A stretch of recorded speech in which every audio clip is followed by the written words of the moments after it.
Hey, what's going on guys? It's Tom Mason here and I'm back with another video. I know it's been a while since my last one, but today, as I'm over here in Wales, I thought it was the perfect opportunity to get started on some videos for 2022 and take you behind the camera on some shooting. I'm here, Central Wales at Gigrin farm, come to photograph some kites and buzzard, and specifically I'm going to be in Sean Weekly's hide. It's a low-level perspective, fingers crossed to give me some nice opportunities for some buzzard portraits on the ground, as well as some kite action overhead too. So as I haven't got long till things get started, I'm going to get cracking, get to the hide, get set up, and show you how I'm shooting and making some images.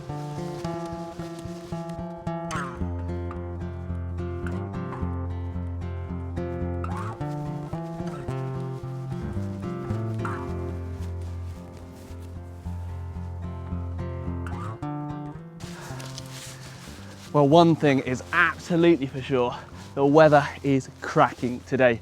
The last couple of days that we've been here in Wales, it has been throwing it down, so much rain, water. We went looking for dipper, absolutely washout, but the sun's out, there's some nice mixed cloud, sort of perfect weather for bird in flight photography and also some stuff on the ground. Hopefully we'll get a little bit of cloud cover at some points for some more kind of clean, simple portraits with nice subdued light, but it really is looking quite a beautiful day.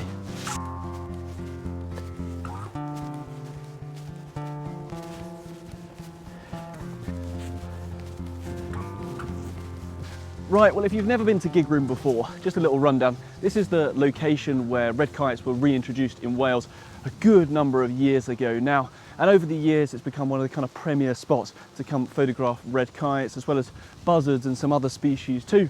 The whole area has these kind of low-level hides where you can get in and photograph the kites. And also over the years they've built some tower hides as well. One of the most recent additions they've done is some low-level hides where I will be today. But you know, if you want a location that you can come down to, make some really nice pictures and also practice your bird in flight photography, this really is a great spot to do it. But I'm going to get around and get in the hide before the feeding happens.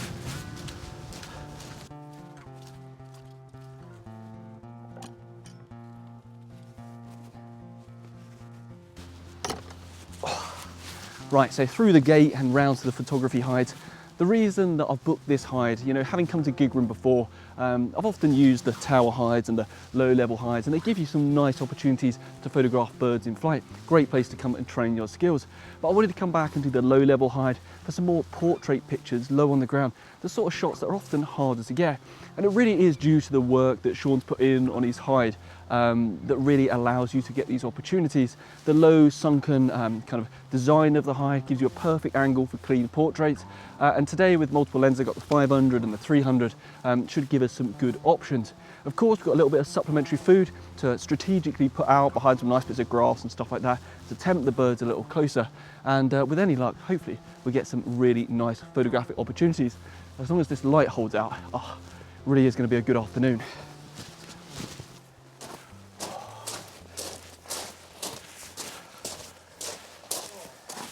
Right then, so this is the hide that I'll be shooting from this afternoon. We've been here the last couple of days as well, but the light has just not been on our side. The hide that Sean set up here is great position for what we want to do. A camo net on the front to just give an extra bit of concealment. Really important when you're working at close distance with stuff like buzzards where they're going to get spooked. One thing that's really important when you're working from a hide like this, especially if the birds are going to be on the ground, is that any movement of your lens when they come down to the ground straight away is going to spook them off. So when they first land, you want to kind of be very careful, not move much at all. Let them get settled into picking some food and kind of pecking around on the ground before you start shooting too many pictures. Move that lens slowly onto them and then bang away your shot. And often once they're kind of settled on the ground for that first kind of 30 seconds, 40 seconds, they're going to be pretty comfortable waiting around and feeding, and you can get a load of images. It's just that key point is not to scare them off the moment they hit the deck, and that will give you so many more photographic opportunities. Now I know that Sean's put in a huge amount of work with this hide, the whole year lockdown, baiting it up, making sure it's great, working with lenses poking out, so they're really quite accustomed with it. But right, I better get things laid out so we can get some images. Right then, so we're all set up and ready in the hide. We've got some supplementary food out, ready to go. There's a nice roadkill rabbit that should be a nice little spot if the buzzards want to come down to it. Now, when you're working in a hide and things are going to be kind of like manic and busy, you want to have everything ready to go. You notice that I've got the D850 kitted up on the 500 ready to shoot. I've already set my exposure, just checking through, seeing some of the positions that I might shoot, and then just adjusting. I'm at 1,000th of a second, f4, ISO 400 at the moment. There should be plenty for this shooting. But next to me, I'm kitted up with my spare lens. So this is my 300 2.8 that I use all the time on the Z6 II. That's ready to shoot. Basically, if they come a lot closer, I can really slowly pull this one out, push this one back in, pop this on the floor behind me. Just gives me different options. You know, having two cameras kitted up is always nice for that. Makes it a lot quicker. But also what I've got to do is I've got my little pouch here. Now this is my lens hood, my what's it called, lens coat hood, and I use this in a hide to give me a nice little position to have all my extras that I need. You'll see that I've got my 1.4 teleconverter in there. I've got a spare battery for the D850, I've got a spare battery for the Z6 II, and I've also got spare memory cards in here as well. Keeps it all nice and small in a little point, and by having it on the side here, I'm ready to go. I don't have to like get out, rummage around in the bag. Everything is ready to shoot. My binoculars are on hand over here, so just so I can watch things off in the distance. But most of the time, we're just waiting for it to come right out in front of us and hopefully give us some nice views. All we've got to do now is sit back and wait for the tractors to come down. It's going to spread a lot of food around for the kites all around the field in front of us. And then we're going to be in here for a good couple of hours, and just hopefully the birds will come and settle on the food that is a little nearer us, giving us some nice photographic opportunities. Now what I'm going to be firstly going for is when the birds kind of mass in, I'll shoot some flight shots and stuff like that. Often there can be a few too many birds in the air. That's quite tricky to pick out like single ones. So I might try and do some more creative images with that. But then later on, as things thin out a bit, it's a good chance to get some flight shots and then hopefully some stuff down on the ground. Everything's set up, ready to do some simple portraits and kind of more flight shots with the 300. And hopefully in about 10 minutes time, tractor will be down and we'll start shooting. Right, so the tractor's turned up and they've started to throw some of the meat out. That's great. And the kites, there's just so many in the air. There must be a good 200, 300 birds up there. It's fantastic. Of course, for this moment, there's a few too many coming down at one point that makes it a bit too busy for photography. So we'll probably wait till it thins out a bit, but just getting them diving down is amazing. So I should probably shut up and start firing some pictures.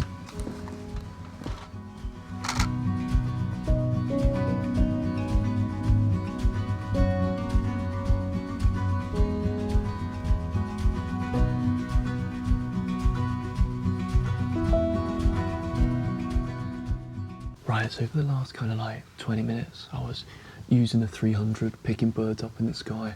That buzzard dropped down in front of us. Luckily I'd put on my 1.4 teleconverter, so got a few nice portraits there. I didn't have the 500 set up straight away because I was shooting flight shots and it was just well too close. But now that things have died down a little bit more, and we're probably just waiting for the buzzards to come back, I've got the 500 kitted up and I've also put the 1.4 teleconverter on it. The reason I put it on first is it's much easier to take a teleconverter off than it is to try and put one on. So hopefully when the buzzard lands, I can get some really tight shots, maybe some head shots, some really close in body shots, take that teleconverter off and then get those nice clean portraits. I'm working around f/5.6 because that's as wide open as I can go with a teleconverter, and this is the Nikon 500 FL that I've got on loan from Nikon, so thank you very much for that. And I'm nearly at minimum close focus. When we set out some of the food, the first thing to do is check that you're not, within your minimum close focus and that everything will be perfect. But from where we are, it should be a really nice, simple, clean shot if it comes together. Yeah. Now, in terms of the settings, I'm running single point autofocus. That's just locking in, going for that eye, and then I'm just running 9 frames a second and shooting kind of like clusters of like 4 or 5 shots, because my shutter speed, now that we've lost the light, is down to like 350th, 500th of a second. Shooting little bursts of like 3 or 4 frames means that you're probably going to get one perfectly sharp one. I'm using the beam bag as well here, just to give me a bit more dampening to the lens, and hopefully when something comes down, we'll get a few nice frames. One thing that's also worth considering is when you're shooting from hide, when everything's going on, it's very easy to just stay in the kind of landscape orientation the whole time. So one thing that's really good to do, make sure that your tripod foot is loose so you can spin round quickly and get a few nice portrait shots. Handy if the birds come a bit too close, because you can also get that, you know, longer body frame as well. You know, perfect for those magazine front covers and stuff like that. So fingers crossed we'll get a few of those frames later on. But things are a little quiet at the moment. Lots of the kites are up in the sky, they're not coming down. We've just got to wait for a few to kind of be a little bit more adventurous and drop down, and hopefully we'll kind of have another frenzied moment where they all come down, and that's usually when a buzzard will drop in and hopefully come in on the food. But I better shut up. Oh, there's a buzzard just coming in. Oh, that's beautiful. Yes, he's running right towards us. Go on, lad. That's beautiful.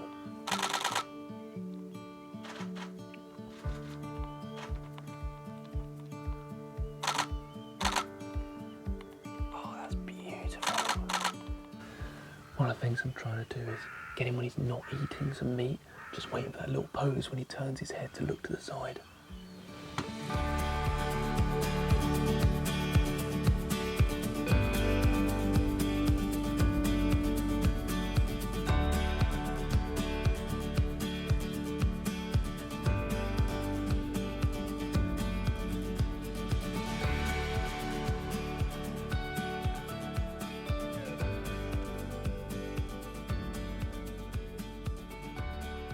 He's so near now that portrait orientation for the 500 is basically full frame. It's times like this that's also great to experiment with like multiple compositions. If you've got a bird that's out in front of you for a long period of time, I like to put like the focus point top right, top left, bottom right, bottom left, and make a variety of different shots with the same bird looking in from different variation. Really, really handy. Oh my God, this buzzard's so close.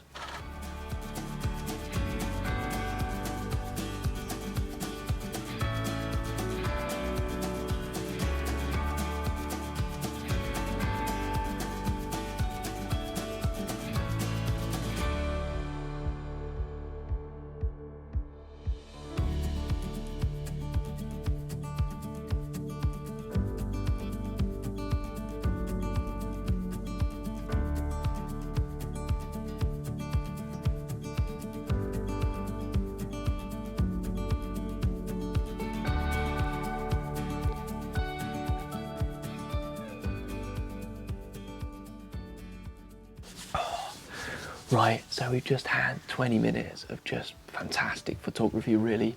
There was a little lull before it, and then the buzzards came in. We had 4 or 5 milling around the kind of like wood that's put out for them to perch on. But for me, the best was when they were out in the grass in front of me. The low angle of the hide means I could blur out that foreground and background. Use an f4 to just get it straight on the eye, and then as the kites would come in and kind of like, you know, harass them a little bit, that's when you get those key pictures. The buzzards looking up, down to the sides, waiting for them to look straight into the hide. It was really good. You know, it's pretty manic when it's happening like that. You're just shooting rapidly for the whole time, quickly changing your compositions, moving across, looking for different shots. But often when it's happening, I like to concentrate on a single bird and just shoot that. There was one really gorgeous buzzard who was really picking around in the meat, making a mantling, moving up, just beautiful. So we got some good shots of him. But now things have really started to die down. The light, huge bang of clouds come in, and it's getting a bit later now. So we're probably going to lose the light in about, 10 minutes or so. We'll probably have to call it for the day. But it really has been a fantastic afternoon out in the hide. And I'm pretty sure I've got a good collection of images from our little trip over to Wales. Fantastic hide setup here that Sean's put in. So if you're thinking about coming over and photographing some buzzards, I'll drop all the links in the description to find out about the hide so you can book and everything. And it certainly is a great place to come, practice your photography, and go home with some really nice images of birds that can often be quite tricky to get close to in other parts of the country. But right, I'm going to just wait it out for the last bit of the light and call it there. But until the next one, guys, get out there, enjoy your photography, and go make some cracking pictures. See ya.